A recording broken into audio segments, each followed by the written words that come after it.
Évangile de Jésus-Christ selon saint Matthieu. En ce temps-là, Jésus disait à ses disciples, « Demandez, on vous donnera. Cherchez, vous trouverez. Frappez, on vous ouvrira. En effet, quiconque demande, reçoit. Qui cherche, trouve. À qui frappe, on ouvrira. » Ou encore, lequel d'entre vous donnera une pierre à son fils quand il lui demande du pain? Ou bien lui donnera-t-il un serpent quand il lui demande un poisson? Si donc vous, qui êtes mauvais, vous savez donner de bonnes choses à vos enfants, comment plus votre Père qui est aux cieux donnera-t-il de bonnes choses à ceux qui les lui demandent? Tout ce que vous voudriez que les autres fassent pour vous, faites-le pour eux, vous aussi. Voilà ce que disent la loi et les prophètes. Demandez, on vous donnera. Cherchez, vous trouverez. Frappez, on vous ouvrira. Ici, j'ai l'impression que Jésus nous indique 3 étapes naturelles de l'évolution de la vie spirituelle. Quand on est enfant, on demande.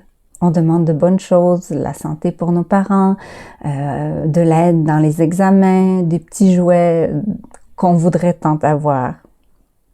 Cherchez, vous trouverez.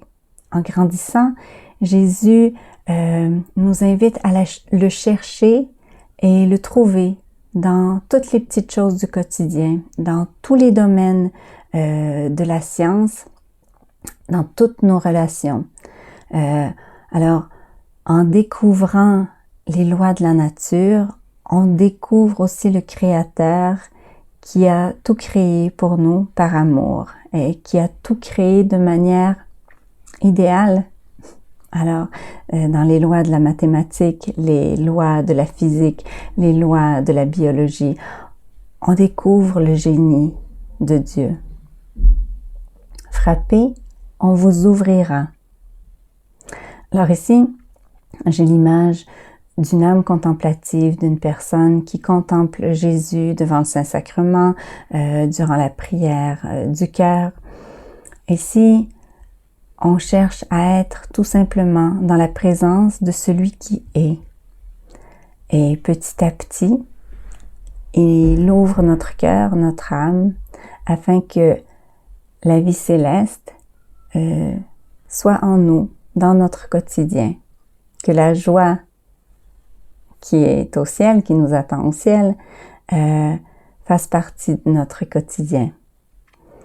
Qui ne progresse pas, régresse.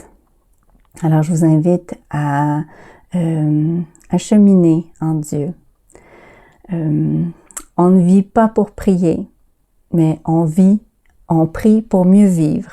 Alors, je vous laisse aujourd'hui avec la parole de Jésus, car Jésus nous apprend que la profondeur et la vérité de notre foi se vérifient dans le concret de notre quotidien. Alors aujourd'hui, je vous invite à méditer la phrase suivante. Tout ce que vous voudriez que les autres fassent pour vous, faites-le pour eux aussi. Voilà ce que disent la loi et les prophètes.